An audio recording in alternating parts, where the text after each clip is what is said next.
এক গভীর অরণ্য, যেখানে পাখিদের কলরবে প্রতিদিন ভোর হয়। বনের পাখিরা তাদের দিন শুরু করে ভীষণ আনন্দের সাথে, কিন্তু এই শান্তির আড়ালে এক উচ্চাভিলাষী পেঁচা বুনছে তার রাজত্বের স্বপ্ন। তারপর কি ভাবলি টোনা? কোনো কাজ কি পেয়েছিস নাকি? এভাবে বসে থাকলে যে চলবে না। কি আর বলবো কালু দাদা, এ নিয়ে 3 জায়গায় কাজ খুঁজেছি, কোথাও পাইনি। বড় চিন্তায় আছি জানো, কি যে করব কে জানে। আরে অত চিন্তা করিস না, শোন আমার কাছে একটা ভালো কাজ আছে, করবি নাকি বল? কি কাজ কালু দাদা, বলো, ভালো হলে তো অবশ্যই করব। বন প্রধানের বাড়িতে রে টোনা, তার একজন সহকারী পাখি প্রয়োজন, যে সব সময় তার সাথে থাকবে, বুঝলি? আমাকে বলেছিল বন প্রধান। আচ্ছা ঠিক আছে কালু দাদা, চলো তাহলে বন প্রধানের বাড়িতে যাই, অন্য কোনো পাখি খুঁজে নেওয়ার আগেই, কি বলো? এই কথা বলে টোনা আর কালু বনপ্রধানের বাড়িতে চলে যায়, আর অন্যদিকে পেঁচা এক বৃদ্ধা গাছের কুটুরিতে বসে বিড়বিড় করতে থাকে। এই ঈগলের জন্য আমার কোনো স্বপ্নই পূরণ হয় না, কবে যে আমি এই বনে রাজত্ব করতে পারবো কে জানে। আর ইঁদুরকে একটা কাজ দিয়েছিলাম, সেটা সে করতে পারলো কিনা কে জানে। শোনো ঈগল, আমি নিজের চোখে দেখেছি এই ইঁদুর তোমার অনুপস্থিতিতে বনের পাখিদের জন্য রাখা খাজনা লন্ডভন্ড করতে যাচ্ছিল, আর আমাকে দেখে থেমে যায়। একে ছেড়ে দিও না। না না বন প্রধান, সব মিথ্যে কথা। আমি তো শুধু হিসাব করতে গিয়েছিলাম আপনার সহকারী হিসেবে। কি ইগলি মিথ্যে বলছে? আর এমনিতেও তোকে আমার বেশ কিছুদিন ধরে সন্দেহ লাগছিল, তাই আমি তোকে আজ কাজ থেকে বাদ দিলাম। ঠিক আছে, আমি তাহলে চলে যাচ্ছি বন প্রধান। দাঁড়া, এত তাড়া কিসের? যাওয়ার আগে বল, এসব তুই কার কথাই করেছিস আর কেনই বা করেছিস? যদি না বলিস তাহলে তুই এখান থেকে এক পাও নড়তে পারবি না, এই বলে দিলাম আমি। এই রে, কাম সেরেছে, এখন কি হবে? না বললেও যে যেতে পারবো না এখান থেকে। কি হলো বল, বলছিস না কেন? কি হয়েছে বন প্রধান, আপনাদের এত রাগি দেখাচ্ছে কেন? এক্ষুনি বুঝতে পারবি কালু। এই ইঁদুর, বল বল বলছি, এখনো সময় আছে, নিজের ভালো চাস তো বল। বলছে আসলে এসব আমাকে পেঁচা দাদা করতে বলেছিল। জানো, আপনার নাম খারাপ হয়, আর এই সুযোগে পেঁচা দাদা বন প্রধান হতে পারে। ও বাবা, তাহলে এই ব্যাপার। ঠিক আছে, তুই এখন এখান থেকে যা ইঁদুর, আমি ওই প্যাঁচাকে দেখছি, ওর ভালোই বার বেড়েছে। এখন বল কালু, কেন এসেছিস? বন প্রধান, আপনি বলেছিলেন না আপনার একজন সহকারী পাখি প্রয়োজন? এই যে টোনা, ও এই কাজের জন্য একদম উপযুক্ত। ঠিক আছে ঠিক আছে, আজ থেকে ইঁদুরের বদলে টোনাই আমার সাথে থাকবে। চল টোনা, এখন প্যাঁচার কাছে যেতে হবে। এই কথা বলে ঈগল টোনাকে নিয়ে সোজা পেঁচার কাছে চলে যায় তাকে জবাবদিহি করার জন্য। আর পেঁচা ঈগল আর টোনাকে তার কাছে আসতে দেখে থমকে যায়। এই রে, ঈগল আবার এদিকে আসছে কেন? সবকিছু জানতে পারলো নাকি? এই প্যাঁচা, তোর তো দেখছি ভালোই সাহস। কেন, কি হয়েছে? আমি আবার কি করলাম? নিজেকে প্রশ্ন করো পেঁচা দাদা, এটা কিন্তু একদম ঠিক নয়। তুমি কি করেছো সেটা তুমি খুব ভালো করেই জানো। তুই আমার বনে থেকে আমার নামে ষড়যন্ত্র করছিস। শোন, তোর মনের আশা কখনো পূরণ হবে না। আপনার বন মানে আপনি ভুলে যাবেন না যে এই বনে সবার অধিকার সমান। অধিকারের কথা বলছিস, তাও আবার তুই? শোন, তোর সাথে আমি কথা বাড়াতে চাই না, আমি তোকে সাবধান করতে এসেছি। এরপরেও যদি তুই আমার কোনো ক্ষতি করার চেষ্টা করিস, তাহলে তোর খুব খারাপ অবস্থা হবে। এই কথা বলে টোনা আর ঈগল সেখান থেকে চলে গেলে পেঁচা ভীষণ চিন্তায় পড়ে যায়। আর অন্যদিকে টোনা বাড়ি ফিরে এসব কথা টুনিকে বলে দেয়, আর এসব শুনে টুনি অবাক হয়ে যায়। কি বলছো কি টোনা? এই বনে আমাদের কারো সাহস হয়নি কখনো বন প্রধানের উপর কথা বলার, আর পেঁচা দাদা কি না এসব করেছে? হ্যাঁ টুনি, আমিও তো এসব শুনে অবাক হয়েছিলাম, আর আমার মনে হয় ওই পেঁচা দাদা আবারও কিছু একটা করবে। এবার আমাকে অন্য কিছু ভাবতে হবে, আর সময় নষ্ট করলে কিছুতেই চলবে না। কিন্তু কি করব মাথায় যে কিচ্ছু আসছে না। এভাবে চিন্তা করতে করতে পেঁচা এক গুহার পাশ দিয়ে যাচ্ছিল, আর ঠিক তখনই সে গুহার ভেতর থেকে ভেসে আসা আর্তনাদ শুনতে পায়। এ কি, গুহার ভেতরে আবার কে কান্না করছে? যাই তো, গিয়ে দেখে আসি তো। ওরে বাবারে, কে আছিস? আমাকে একটু জল দে। জল তেষ্টায় যে গলাটা শুকিয়ে কাঠ হয়ে আসছে। মাথায় একটা বুদ্ধি এসেছে। এই ডাইনি, শোনো, আমি তোমাকে পানি এনে দেব, কিন্তু তুমি আমার কোনো ক্ষতি করতে পারবে না। আর আমার একটা ইচ্ছে তোমাকে পূরণ করতে হবে। কি পারবে? হ্যাঁ হ্যাঁ পারবো। তুই শুধু আমাকে পানি এনে দে, তারপর তোর বলা মতো সব করবো আমি। এরপর পেঁচা পাশেই পড়ে থাকা একটি শক্ত নারকেলের খোলসে পানি এনে ডাইনিকে খেতে দেয়, আর ডাইনি সে জল খেয়ে তার তেষ্টা মেটায়। এতক্ষণে শান্তি পেলাম। বল, এখন তোর কি ইচ্ছে আছে? তুমি এমন কিছু করো যেন এই বনের সবাই আমাকে ভয় পায় আর আমার কথায় উঠবোস করে। এক কথায় আমি যেন পাখিদের বনের প্রধান হয়ে যাই। আচ্ছা বেশ, তবে আমি তোকে একটা নীল কলা দিচ্ছি। এই কলা খাওয়ার সাথে তুই নীল রঙের হয়ে যাবি, আর সবাই তোকে দেখে ভয় পাবে। ঠিক আছে, এতেই হয়ে যাবে। দাও আমাকে তোমার সেই জাদুই নীল কলা। এই নে নীল কলা, তবে মনে রাখিস এর প্রভাব শুধু 3 দিন থাকবে। তবে এর পাওয়ার এলে আমি আর তোকে কোনো সাহায্যই করব না, মনে রাখিস তুই। এরপর পেঁচা সেই নীল কলা নিয়ে নদীর ধারে চলে আসে, আর নীল কলা খেতেই তার পুরো শরীর নীল রঙের হয়ে যায়। আর পেঁচা নদীর জলে তার প্রতিচ্ছবি দেখে হাসতে থাকে। হা হা হা, এবার শুধু বনে ফেরা, আর তারপর শুরু হবে আসল খেলা। হা হা হা, এবার আমি হব বনের রাজা। হা হা হা।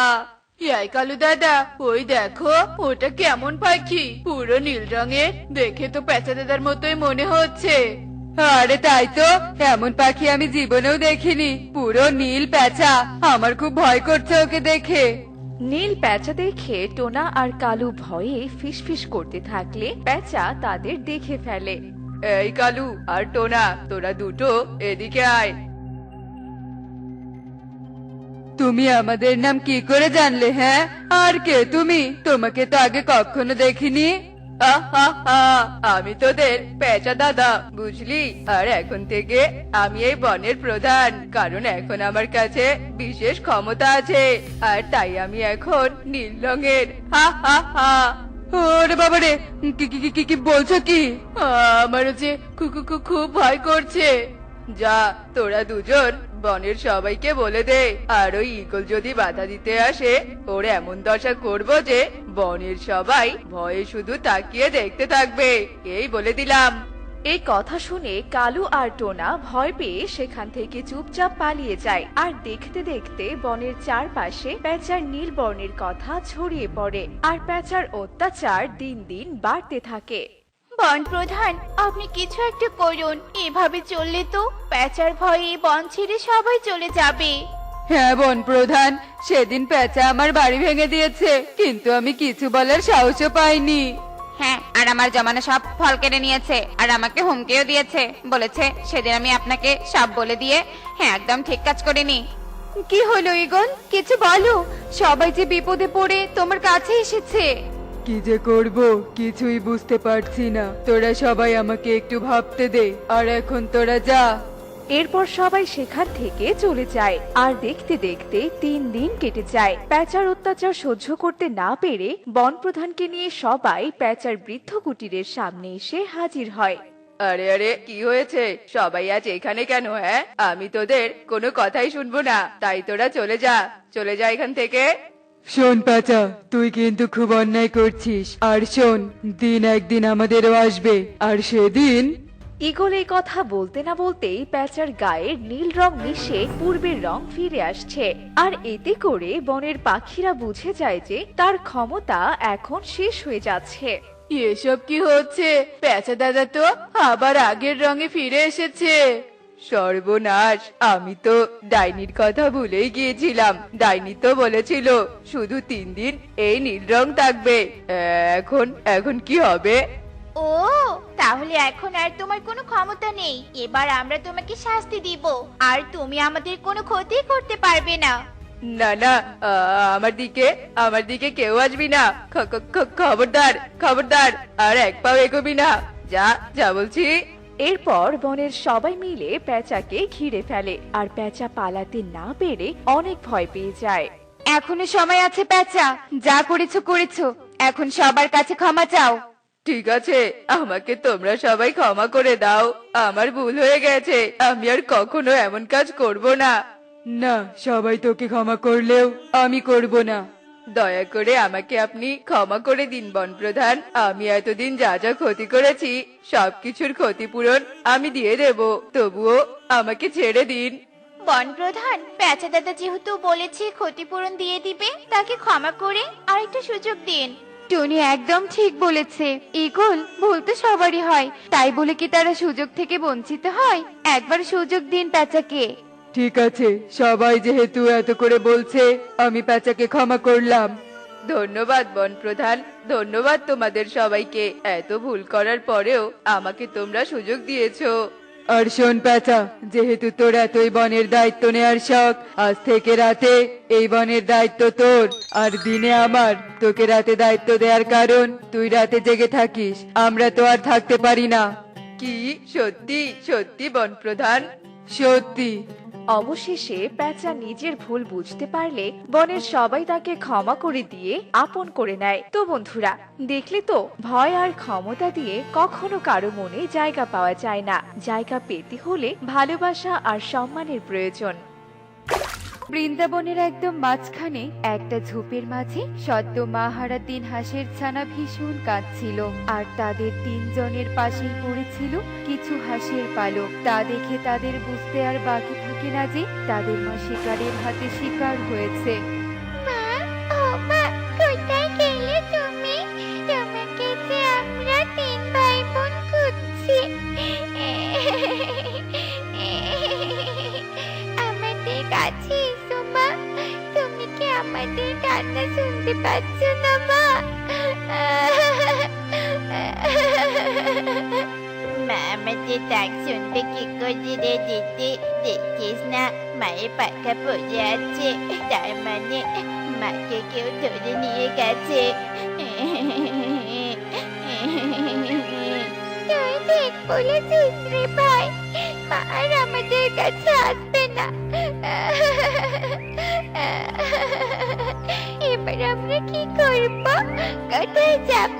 মা ছাড়া যে এই পৃথিবীটা একটা মজা হয়। দিদি, আমাদের এখান থেকে পালাতে হবে।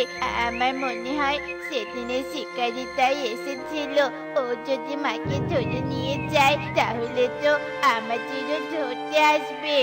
তাই তো, চল চল পালাই। সদ্য মাহারা 3 ছানা মায়ের শোক কাটিয়ে উঠতে না উঠতেই অন্য বনে পালাতে থাকে, কারণ শিকারীর যে কড়া নজর পড়ে গেছে তাদের ওপর।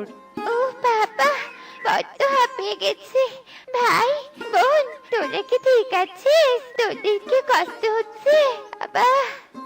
না দিদি, আমরা ঠিক আছি, কিন্তু দিদি আমরা কোথায় চলে এলাম? এটা তো একটা পাখিদের বন মনে হয়। এবার আমাদের কে আশ্রয় দিবে? জানি না, তবে মা বলেছিল পাখিরা অনেক ভালো হয়। চল আমরা কি আশ্রয় চাই, তাহলে ঠিক আমাদের আশ্রয়ের খাবার দিবে। ছানারা অনেকটা আশা নিয়েছিল যে পাখিরা তাদের সাহায্য করবে। এখন কান্না করছিস কেন শুনি? কতবার বলেছি যে সারাদিন বনে বনে ঘুরে বেড়াবি না, পাখিদের ছানাদের সাথে খেলবি না, তারপরেও তুই কেন কথা শুনিস না বলতো? এবার পরীক্ষায় 1 রোল না করলে মারবো একটা টেনে চড়। না মা, না, আমি আর সারাদিন ঘুরে বেড়াবো না, কোনো পাখিদের সাথে মিশবো না, সারাদিন বাড়িতে একাই থাকবো। কাকুলি মেয়েকে ভীষণ বকা দিতে থাকে আর কুহু কান্না করতে থাকে। কাকুলির এমন রাগের মাঝেই 3 হাঁসের ছানা দরজায় এসে কড়া নাড়তে থাকে। উফ বাবা, আবার কে এলো? নিশ্চয়ই ওই ছানাগুলো কুহুকে ডাকতে এসেছে। দাঁড়া, আজ এমন মজা দেখাবো যে ভুলেও আর আমার মেয়ের সাথে খেলতে আসবি না। কাকুলি রাগ দেখিয়ে যেই না দরজা খোলে, অমনি 3টি ছানাকে দেখে আরো রেগে যায়। এ কি, তোরা আবার কে শুনি? এখানে কি চাই তোদের? আসলে মাসি, আমাদের মা নেই, আমাদের একটু আশ্রয় দিবে। আর আমাদের খুব খিদে পেয়েছে, আমাদের একটু খেতে দাও না মাসি। হ্যাঁ মরণ, একটা নয় দুটো নয়, তিনটে এসে হাজির। বলি, এটা কি দেখে তোদের এতিম আশ্রয় মনে হয় নাকি? হ্যাঁ, যা তো, ভাগ এখান থেকে। কাকুলি তিন ছানার মুখের উপর দরজা লাগিয়ে দেয়। এতে তারা ভীষণ মন খারাপ করে। দিদি, এই পাখি তো মুখের উপরে দরজা লাগিয়ে দিল। পাখিরা তো নিশ্চয় আমার খিদের জ্বালা যে আর হাঁটতে ইচ্ছে করছে না। কাটিস না তোরা, কাটিস না। একটা পাখি দাঁড়িয়ে দিয়েছে তো কি হয়েছে? আরো তো পাখি আছে, কেউ না কেউ আশ্রয় তো দিবেই। চল, ওই যে বড় বাড়িতে দেখতে পাচ্ছি, আমরা সেই বাড়িতে যাই। তিন ছানা একটুখানি খাবার আর আশ্রয়ের জন্য আবারও ছুটে চলে সুখী পায়রার বাড়ির দিকে। উফ বাবা, এত কাজ করতে আমার আর ভালো লাগে না। এত কাজ করি তবুও কাজ শেষই হয় না। আজ আসুক কবুতর বাড়িতে, ওকে দিয়ে সব কাজ করিয়ে নিব।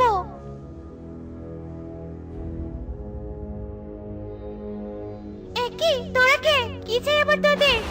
মাসি, তোমার কি কাজের পাখি দরকার? আমি তোমার বাড়িতে কাজ করে দিতে চাই, আমাকে কাজে নেবে? বেশি না, আমাদের 3 ভাই বোনকে একটুখানি খাবার দিলেই হবে। কি কাজ করবে একজন আর খাবার দেব 3 জনকে? না না, এটা কোনো ফ্রি হোটেল খুলে আমি বসিনি যে তোদের খাবার দেব। কাজ করলে 3 জনকে আমার বাড়ির সব কাজ করে দিতে হবে, ভারী ভারী কাজও আছে। আসলে মাসি, ওরা দুজন তো আমার থেকে ছোট, ওরা এত কঠিন কাজ কি করে করবে? তাই থেকে আমি সব কাজ করে দিব।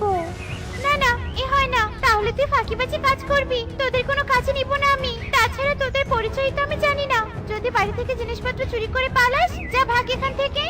সুখী পায়রা ওদের বাড়ি থেকে তাড়িয়ে দেয়। এভাবেই পেটে ক্ষুধা নিয়ে তিন ছানা একের পর এক পাখিদের বাড়ি বাড়ি গিয়ে ঘুরতে থাকে, কিন্তু তাদের কেউই সাহায্য করে না। ও দিদি দাদা, আমি আর পাচ্ছি না, খিদে আমার পেটে ভীষণ জ্বলছে। আমাকে কিছু খেতে দে দিদি।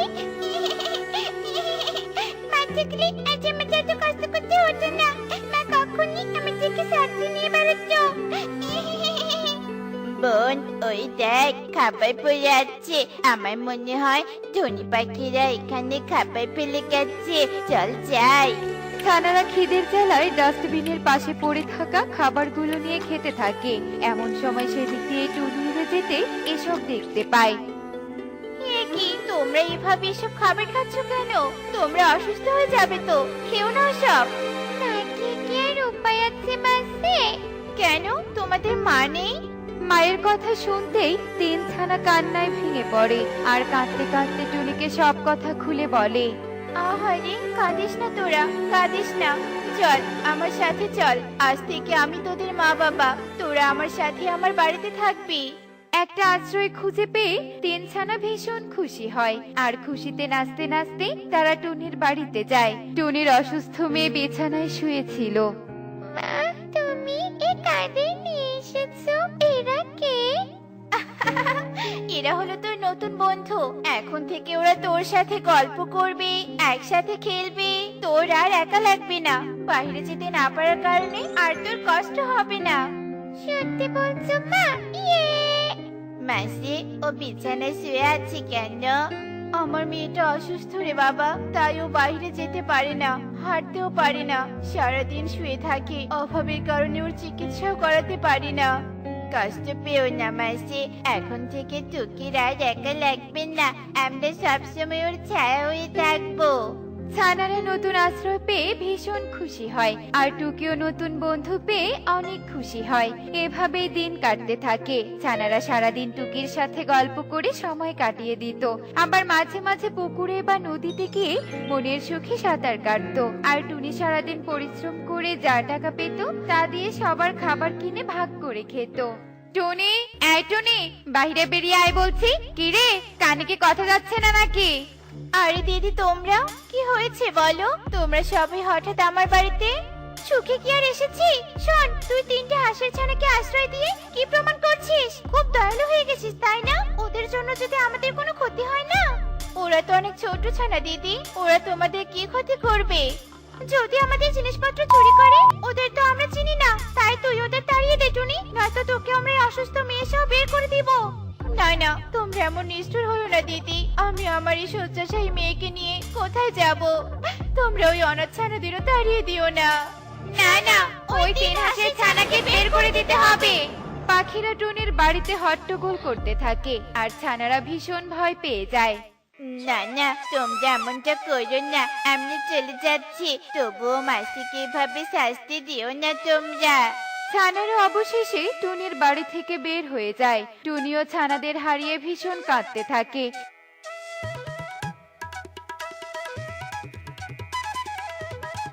এ কি, তোমরা কাঁদছো কেন? কি হয়েছে তোমাদের? এরপর ছানারা পরীকে সবটা খুলে বলে। বুঝেছি, তোমাদের সবাই অবহেলা করে, তাই তো? দাঁড়াও, এবার আমি এমন কাজ করব যে তোমাদের সবাই ভালোবাসবে, আশ্রয় দিবে। পরে জাদু করে 3 হাঁসের ছানার পালক সোনার বানিয়ে দেয়। সোনার পাখা? হ্যাঁ, সোনার পাখা। এখন থেকে তোমাদের এই সোনার পালক দিয়ে তোমরা গরিবদের সাহায্য করতে পারবে। যাও, এখন ফিরে যাও।